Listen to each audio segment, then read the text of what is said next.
우리 함께 말씀 보겠습니다. 디모데후서 3장 16절부터 17절 말씀까지.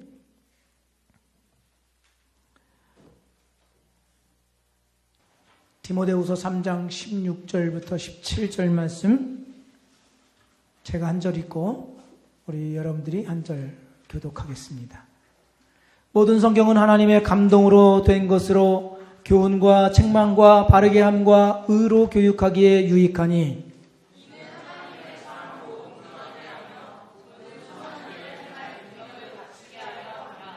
아멘. 우리 양옆과 앞뒤 다시 한번 인사 나눌 때 마음을 다해서 사랑하고 축복합니다. 인사 나누겠습니다.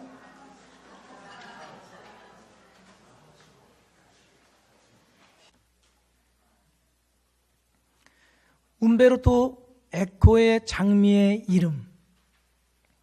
14세기 이탈리아의 한 수도원, 베네딕트 수도원에서 의문의 살인사건이 끊이질 않습니다. 이 일을 조사하기 위해서 윌리엄과 그의 수련생을 파견하죠. 죽은 사람들의 특징은 공통점으로 혀와 손가락에 검은 잉크 자국이 남아 있다는 것이었습니다. 스포일이 있습니다. 이 윌리엄은 도서관 장소를 둘러싼 음모를 밝혀냅니다. 곧 사람들은 아리스토텔레스의 실론 제2권을 읽다가 죽었다는 공통점을 발견하지요. 나중에 그 음모가 밝혀지게 되자 호레이 신부라고 하는 이 사람이 이 아리스토텔레스의 시학 2권의 희극을 사람들이 읽지 못하도록 거기에 독을 발라 놓은 것입니다. 왜? 책을 읽다가 보면 침을 묻혀서 책장을 넘기지 않습니까? 그러다 죽는 거죠. 이 호레이 신부의 이유는 이렇습니다. 사람들이 희극을 읽다가 웃게 되면 두려움이 없어지게 되고, 두려움이 없어지게 되면 하나님을 두려워하지 않고 그 권위에 도전할 것이라고 하는 엉뚱한 생각으로 인간을 통제하려 했다는 것이죠. 얼마나 말이 안 되는 그런 이야기입니까? 이러한 말이 안 되는 일들이 중세 시대에 있었습니다. 악마의 어두움과 같은 그 시대에 하나님께서는 그 어둠을 깨트리시기 위해서 마틴 루터라고 하는 사람을 사용하십니다. 그것이 500년 전인 1517년 10월 31일 만성절의 축제일에 일어났으니 오늘이 바로 500주년 기념이 되는 날입니다. 그러면 하나님께서 마틴 루터라고 하는 사람을 통해서 종교개혁을 일으켰는데, 여기에서 우리가 다 살펴볼 수는 없지만 하나님께서 오늘의 우리에게 무엇을 말씀하시는지 살펴보아야 합니다. 첫째로 우리는 성경은 하나님의 말씀이며 최종적인 권위를 갖는다는 사실을 믿어야 합니다. 오늘 본문 말씀에 이렇게 되어 있죠. 모든 성경은 하나님의 감동으로 된 것으로 이렇게 이야기하죠. 개혁주의자들은 종교개혁의 원리를 5대 솔라다 이렇게 이야기합니다. 솔라, 오직이라는 라틴어죠. 그 5대 표 중에 맨 먼저 등장하는 것이 솔라 스크립투라, 오직 성경, 이렇게 주장을 합니다. 왜 종교개혁자들은 오직 성경이라는 말을 주장하게 된 걸까요? 종교개혁자들은 우리가 근원으로 돌아가야 된다 이렇게 주장을 했습니다. 그렇게 얘기할 때 그 근원은 무엇입니까? 인간의 언어로 자기를 계시하신 하나님의 말씀인 성경으로 돌아가야 한다, 그런 뜻이었습니다. 이렇게 주장해야 하는 이유가 있었습니다. 중세시대에는 성경의 언어가 3가지로만 되어 있다고 믿었습니다. 히브리어, 헬라어, 라틴어. 이 외의 언어로 성경을 가지고 있다고 한다면 그 누구라도 다 죽임을 당했습니다. 실제로 루터보다 100년 전에 존 위클리프나 얀 후스라고 하는 사람은 성경을 영어로 번역하다가 화형에 처해졌습니다. 1517년 잉글랜드 어떤 부모들은 자녀들에게 주기도문을 영어로 알려주었다가 7쌍의 부모들이 화형에 처해졌습니다. 얼마나 무시무시한 일입니까? 그런데다가 14세기경으로부터 유럽에 창궐했던 패스트 기억하시죠? 모른다고 또 그러지 마시고, 유럽의 인구 3분의 1이 이 흑사병으로 다 죽고 맙니다. 누구도 죽냐? 로마 가톨릭의 사제들도 죽습니다. 그러니 사제들의 숫자가 모자릅니다. 그러니까 교황청에서는 돈을 받고 자원하는 사람들을 사제로 시킵니다. 6개월 만에 사제가 돼요. 문제는 뭐냐? 그 당시 종교적인 언어인 라틴어를 아는 사람이 없다는 거예요. 성경도 라틴어로 되어 있고 종교적인 의식도 라틴어로 진행하는데 라틴어를 모릅니다.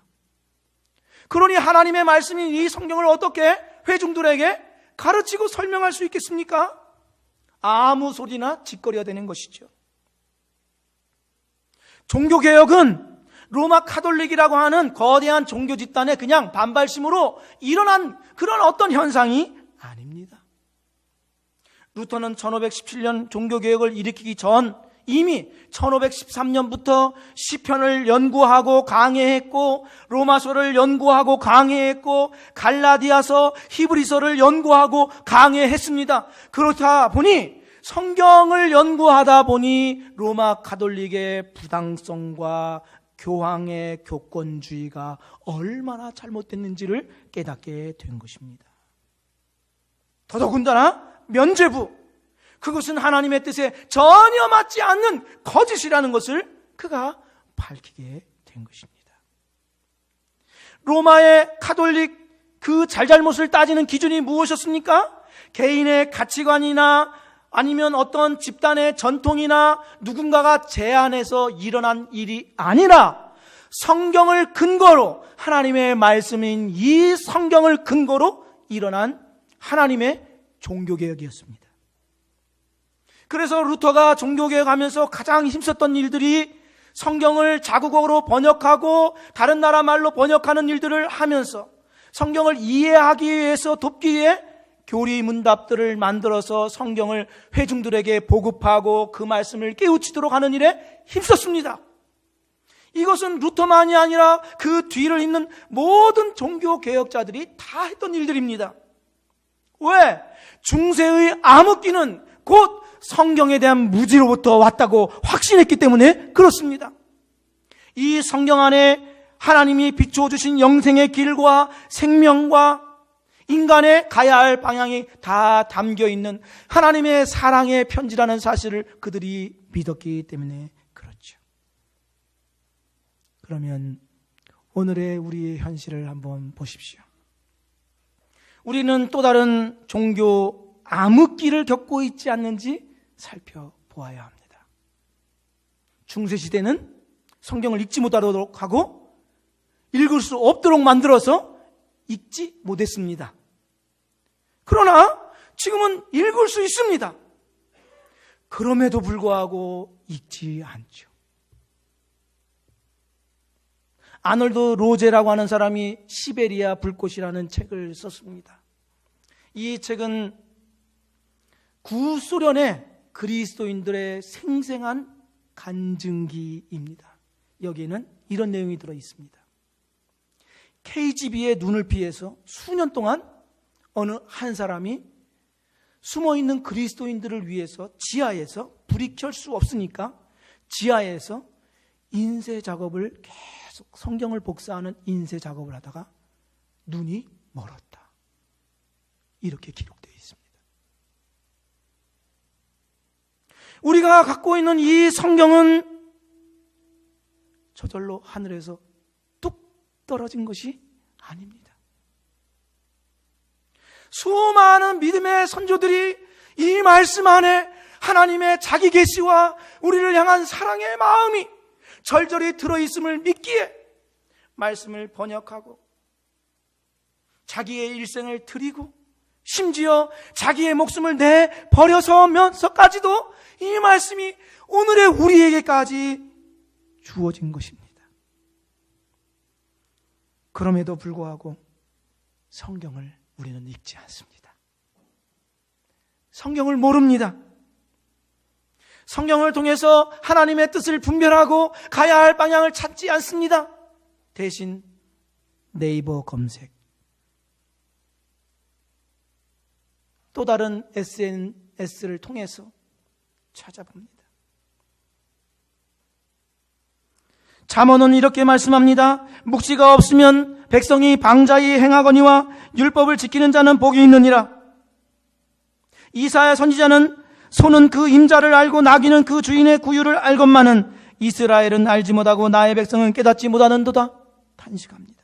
호세아 선지자는 내 백성이 지식이 없으므로 망하는도다. 아모스 선지자도 주 여호와의 말씀이니라. 보라, 날이 이를지라. 내가 기근을 땅에 보내리니 양식이 없어 주림이 아니며 물이 없어 가람이 아니요 여호와의 말씀을 듣지 못함이 기갈이라. 왜 기근이요 기갈이라고 말씀하고 있습니까? 우리는 하나님의 뜻을 알기를 원합니다. 그러면서도 하나님께서 당신님의 마음과 인생의 삶의 방향을 여기에 기록해 놓았음에도 불구하고 이 성경의 권위와 그 뜻을 제쳐둡니다. 성경에 무지하고 무식한 일들이 비일비재합니다. 성경을 한 번도 읽지 않고 천국에 가려고 하는 것은 욕심쟁이입니다. 물론 하나님은 구원해 주십니다. 다른 것은 다 능통합니다. 소녀시대 멤버 다 줄줄이 외웁니다. 어디 가면 무슨 맛집이 있고 어디 가면 무엇이 좋고 다 압니다. 그런데 아브라함은 다윗의 아들이다 이렇게 알고 있습니다.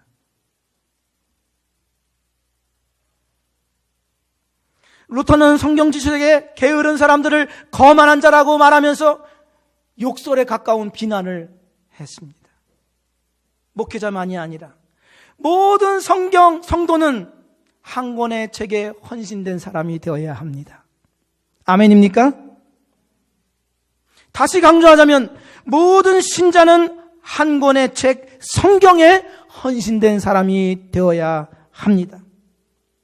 하나님 말씀 안에서 우리의 삶의 방향을 찾을 뿐만 아니라 세상의 어둠을 깨트릴 비전과 그 은혜와 능력을 얻는 길이 여기에 있기 때문입니다. 나를 어떻게 변화시켜가며 나를 어떻게 하나님의 말씀에 하나님의 아들이신 예수 그리스도와 닮아가는 삶을 살 수 있습니까? 이 성경의 말씀을 바르게 알고 깨우칠 때 그때 우리에게 진정한 변화가 일어나는 것입니다. 하나님의 말씀을 더욱 사랑할 수 있는 우리 모두가 되기를 축복드립니다. 두 번째로 예수님만이 유일한 구주시며 교회의 머리가 되심을 확신해야 합니다. 오늘 본문 말씀 16절 이렇게 되어 있지요. 모든 성경은 하나님의 감동으로 된 것으로 교훈과 책망과 바르게 함과 의로 교육하기에 유익하니. 성경이 결국 말하고자 하는 핵심은 누구입니까? 성경이 누구에 대해서 말하려고 하는 것입니까? 누가 과연 우리로 하여금 교훈과 책망과 바르게 함과 의로 교육하는 것입니까? 과연 누가 마귀의 권세에서 건져 우리를 영원한 생명 얻게 하십니까? 누가 과연 교회의 머리가 되십니까? 예수 그리스도께서는 제자들에게 이렇게 말씀하셨습니다. 누가복음 24장에 미련하고 선지자들이 말한 모든 것을 마음에 더디 믿는 자들이여, 그리스도가 이런 고난을 받고 자기의 영광에 들어가야 할 것이 아니냐 하시고, 이에 모세와 모든 선지자의 글로 시작하여 모든 성경에 쓴 바 자기에 관한 것을 자세히 설명하시니라. 성경 전체가 누구를 말하고 있다고 하고 있습니까? 바로 예수 그리스도를 말씀하고 있다. 이렇게 증언합니다. 그분만이 죄인을 죄와 사망에서 건지실 구세주라고 말씀하고 있습니다. 그뿐만이 아니죠. 골로새서 1장 18절 이하의 말씀에는 이렇게 기록되어 있습니다. 그는 몸인 교회의 머리시라. 그가 근본이시요 죽은 자들 가운데서 먼저 나신 이시니 이는 친히 만물의 으뜸이 되려 하심이요 아버지께서는 모든 충만으로 예수 안에 거하게 하시고 그의 십자가의 피로 화평을 이루사 만물 곧 땅에 있는 것들이나 하늘에 있는 것들이 그로 말미암아 자기와 화목하게 되기를 기뻐하심이라. 이 말씀 잘 보십시오. 예수 그리스도는 죄인들을 위한 대속의 죽음과 부활로 교회의 머리가 되셨다. 이렇게 말씀합니다. 교회의 머리가 되셨다. 얼마나 큰 은혜와 얼마나 큰 능력입니까? 사람이 아닙니다. 오직 예수 그리스도만이 교회의 머리가 되셨다. 이렇게 선언하죠. 다른 한 말씀을 보십시오. 요한계시록 1장 10절 이하의 말씀에 이렇게 기록되어 있습니다.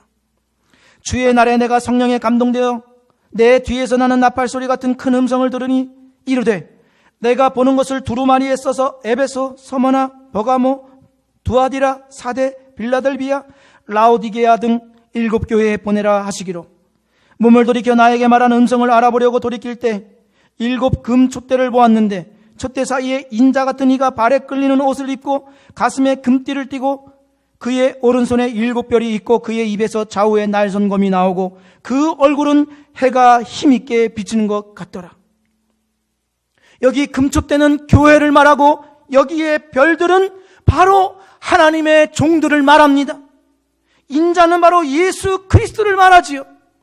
사도 요한은 유배지에 처해 있으면서 하나님이 자신들의 고통을 알고 계신가 모르는가, 자기뿐만 아니라 교회의 모든 성도들은 목숨과 재산과 모든 삶을 잃어버릴 그러한 위기에 놓여 있었습니다. 그런데 하나님께서는 나 몰라라 하는 것처럼 방치해 두고 있다는 그러한 마음의 착각이 일 정도였습니다. 그때에 하나님께서 사도 요한에게 이 계시의 말씀을 보여주시는 것입니다. 교회의 머리 대신 예수께서는 지금도 교회를 붙잡고 계시고 그의 종들, 그의 사랑하는 백성들을 여전히 사랑하고 계신다는 사실을 이 말씀을 통해서 확신시켜주고 있습니다. 버리지 않았다. 여전히 나는 너희들의 주인이다. 여전히 너희들을 붙잡고 있다 말씀하고 계신 것이죠. 주님은 그의 교회를 놓아본 적이 없으십니다. 그가 교회의 머리가 되신 이 사실을 누구에게 위임하거나 포기하거나 양도한 일이 없으십니다. 그럴 만한 자격이 있는 자는 아무도 없습니다. 그런데 로마 가톨릭은 교황으로 대표되는 교권주의가 성경 위에 있고 예수님보다도 더 큰 권세를 발휘했었습니다. 면죄부 아시죠? 면죄부의 설교자 요한 테첼이라는 사람, 면죄부에 관하여서 이렇게 말하지요. 하나님이 우리에게 주신 가장 고귀한 선물이다. 이렇게 말하면서 하나님은 교황에게 죄를 사할 수 있는 권세와 교회의 모든 권한을 주셨다. 이렇게 이야기했습니다. 그러면서 교황이 발급하는 이 면죄부에는 살아있는 사람뿐만 아니라 죽어있는 자들에게도 죄 사할 수 있는 권한이 있으니 동전이 궤에 떨어지는 그 순간, 그 소리나는 순간 그를 위하여 낸 이 속전이 연옥에 있는 영혼을 천국으로 올라가게 한다. 세계사 시간에 배웠죠? 검정고시 아니지요? 이렇게 이야기했습니다. 1476년 교황 식스투스 4세는 자기는 지금 연옥에 있는 영혼들을 즉시 천국으로 올려보낼 수 있다. 이렇게까지 주장을 했습니다. 우스꽝스럽죠. 얼마나 참담합니까? 그러나 루터는 교황이라도 사후세계에 영향력을 행사할 수 없으며 그 사실을 강조하기 위해서 그들의 부당함을 95개 조항, 그 중에 82조항에서 이렇게 말하지요. 교황이 그 거룩한 사랑의 힘으로 고통받는 자들의 탄원이 가득한 그 연옥을 왜 비우지 않는 것인가 비꼬았어요. 교황에게는 죽은 자들에게까지 사죄의 능력을 행사할 수 있다고 한다면 돈을 받고 사죄하는 것이 아니라 사랑으로 그들을 사죄해야 하는 것이 아닌가, 이렇게 비꼰 것입니다. 그러면서 오직 심판과 구원은 우리 구주 예수께만 있음을 이야기하죠. 이러한 로마 가톨릭의 잘못된 교권주의는 성찬 예식에서도 드러납니다. 많은 것들이 다 그렇지만 그 중에서도 성찬 예식. 우리 성찬식을 하면 떡과 잔이 있지 않습니까? 로마 가톨릭에서는 이것을 화채설 이렇게 얘기합니다. 예수님의 몸으로, 예수님의 피로 실제적으로 변화된다라고 해서 화채설이라고 합니다. 어느 때 그렇게 되느냐? 신학적으로 전혀 맞지도 않고 마술적입니다. 그러면 어느 때 진짜 예수님의 진짜 살이 되고 진짜 피로 변하느냐? 사제가 축성할 때. 축성이라는 말은 거룩한 것을 위해서 따로 구별해 놓는 선언을 말하는 것입니다. 하나님이 그렇게 만든다라는 것도 아니고 사제가 축성할 때 그 떡과 잔이 예수님의 진짜 살과 피로 변한다는 것입니다. 얼마나 엉뚱한 것입니까? 왜?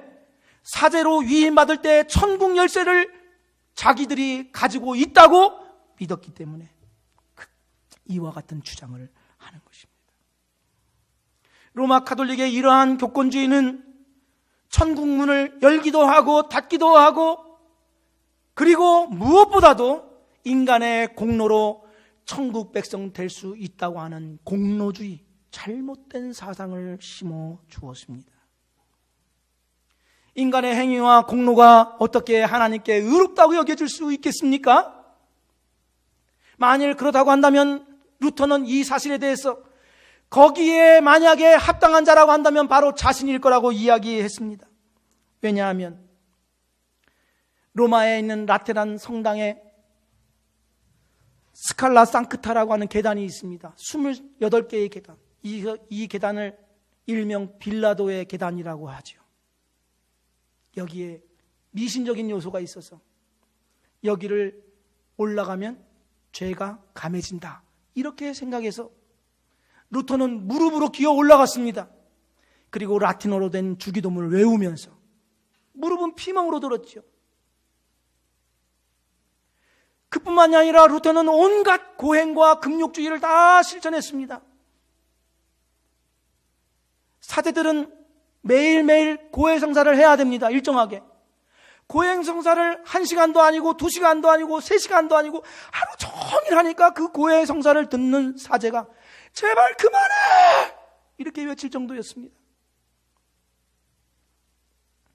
만약 고행으로 천국에 갈 수 있는 사제가 있다고 한다면 바로 나 루터이다, 그렇게 이야기했습니다. 그러나 성경을 연구하고 공부하는 가운데 그가 무서워했던 하나님의 의는 심판과 진노가 아니라 바로 하나님의 사랑 예수 그리스도라는 사실을 발견했습니다. 우리가 다 잘 알고 있는 로마서 1장 17절 말씀, 한 목소리로 말씀 읽습니다. 복음에는 하나님의 의가 나타나서 믿음으로 믿음에 이르게 하나니 기록된 바 오직 의는 믿음으로 말미암아 살리라 함과 같으니라. 여기에서 이신칭의라는 말을 내게 된 것이죠.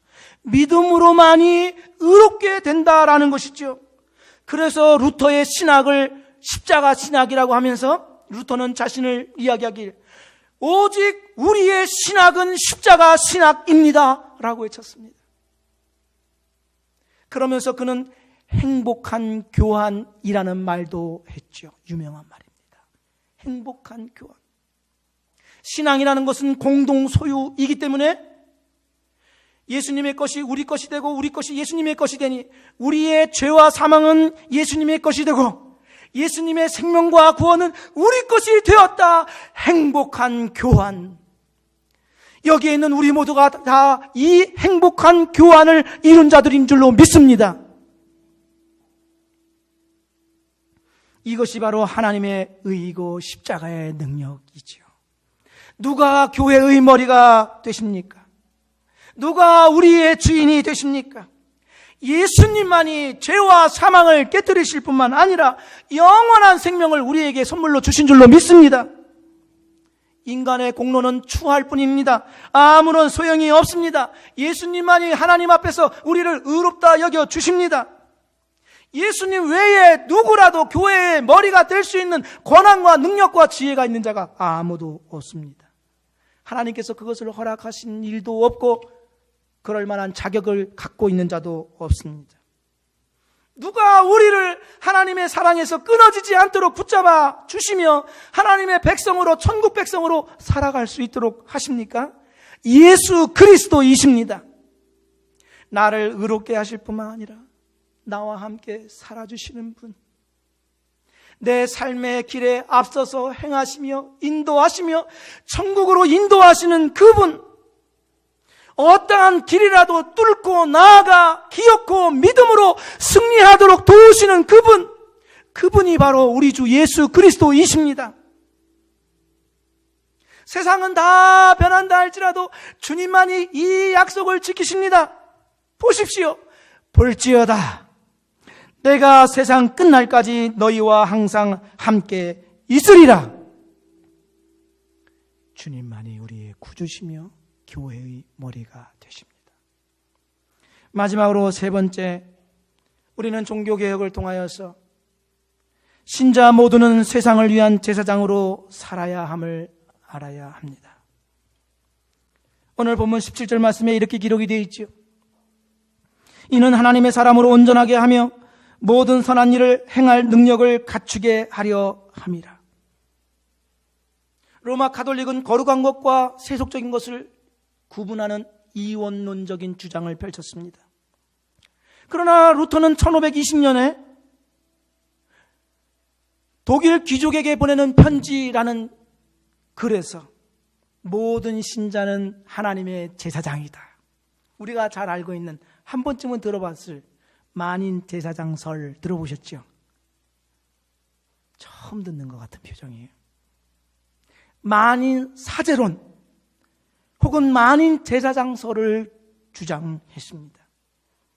하나님의 부르심은 성직자에게만 해당되는 것이 아니라 온 성도들에게 동일한 부름이 있다라고 얘기하죠.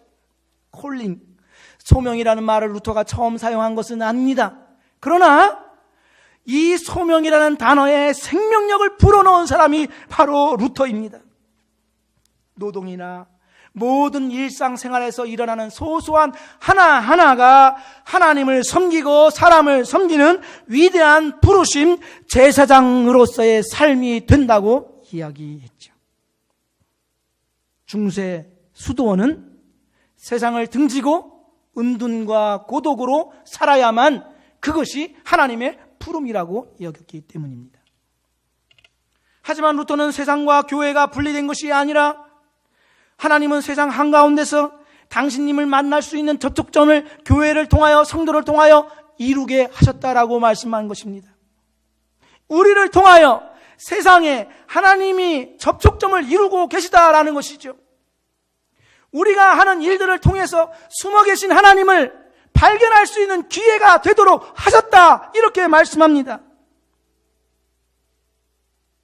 루터가 종교개혁을 일으킨 이후에 처음 개신교 교회당을 세우고 거기에 최초의 개신교 목사인 요하네스 부겐하겐이라는 사람을 청빙해서 목회하도록 돕습니다. 이 교회는 토르가우라는 독일 지역에 있습니다. 이름이 토르가우 교회. 그런데 토르가우 교회는 저 첨탑처럼 생긴 것은 십자가가 아닙니다. 어디가 교회인지 몰라요. 공공 건물들과 함께 있기 때문에 어디가 교회이지? 이렇게 찾아야만 합니다. 여기에 루터의 숨어있는 신학이 들어있습니다. 교회는 거룩하고 특별한 어떤 것으로 치장하고 장식함으로써 교회가 아니라 세상 속에서 세상을 이어주는 그러한 삶으로 교회의 역할을 다 해야 한다라고 주장했던 것입니다. 세상과 함께 어울려 살면서 끊어진 그 관계를 이어주는 가교 역할, 다리와 같은 역할을 함으로써 이웃을 위한 제사장으로 살아야 한다. 그래서 토르가우 교회는 십자가가 보이지 않습니다. 외형적으로. 그러기에 거룩한 곳은 로마에 있는 장식품들, 사제들, 사도들의 유품이나 성인들이라고 일컫는 사람들과 관련된 어떤 물건, 머리카락, 손톱 이런 것들이 있는데 이런 것들이 거룩한 것이 아니라 바로 지금 내가 살아가고 있는 이 삶이 거룩한 것이다 라고 이야기했습니다. 거룩한 땅은 저 이스라엘에 있는 예루살렘이 아니라 지금 내가 살고 있는 여기가 바로 성지다 이렇게 주장한 것이지요. 시간 역시 마찬가지입니다. 신자에게는 시간이나 공간이나 하찮고 쓸데없는 시간과 공간이 있지 않다는 거예요. 누가 개혁주의 신자입니까? 모든 시간, 모든 장소, 어떠한 상황에서라도 그 상황이 하나님을 만날 수 있는 절호의 기회라고 믿는 삶, 그 사람들이 바로 신자라는 것이지요. 우리가 바로 그러한 성지를 살고 있습니다. 예수님께서는 이렇게 말씀하셨습니다. 너희는 세상의 소금이니 소금이 만일 그 맛을 잃으면 무엇으로 짜게 하리요? 후에는 아무 쓸데없어 다만 밖에 버려져 사람에게 밟힐 뿐이니라. 너희는 세상의 빛이라. 산 위에 있는 동네가 숨겨지지 못할 것이요 사람이 등불을 켜서 말 아래 두지 아니하고 등경 위에 두나니 이러므로 집안 모든 사람에게 비치느니라. 이같이 너희 빛이 사람 앞에 비치게 하여 그들로 너희 착한 행실을 보고 하늘에 계신 너희 아버지께 영광을 돌리게 하라. 세상과 상관없는 제사장, 세상과 상관없는 신자란 있을 수가 없습니다.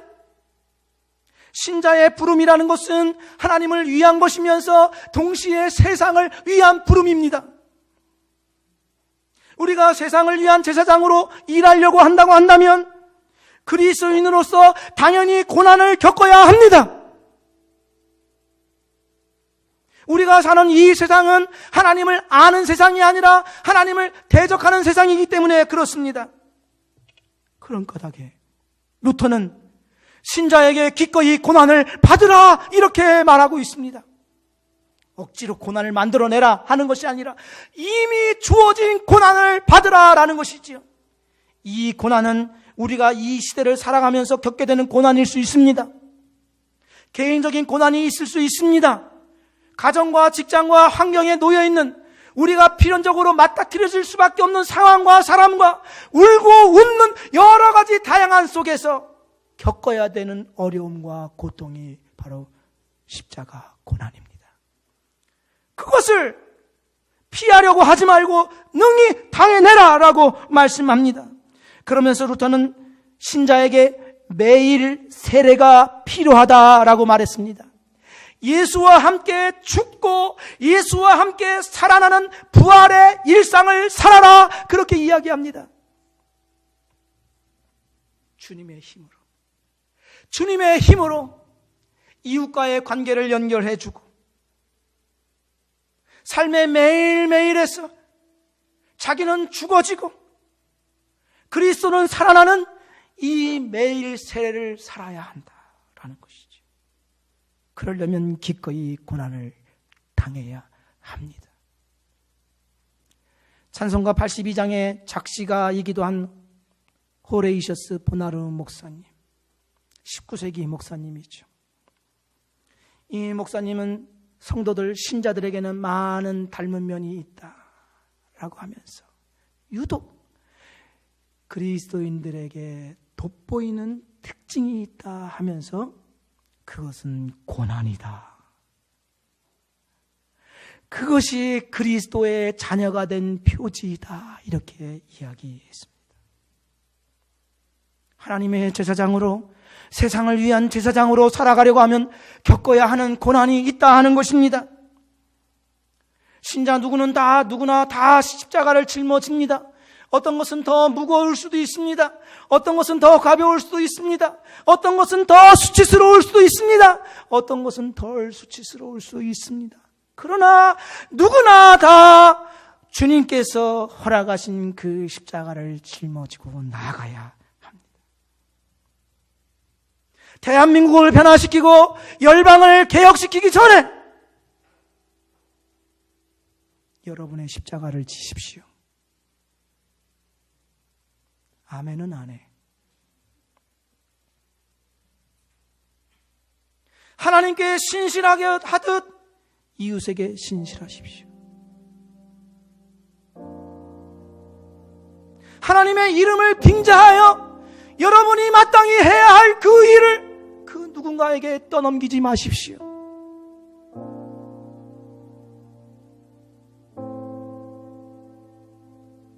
여러분이 손해를 겪는다 할지라도 그것이 주님을 위한 길이라고 한다면 기꺼이 걸어가십시오.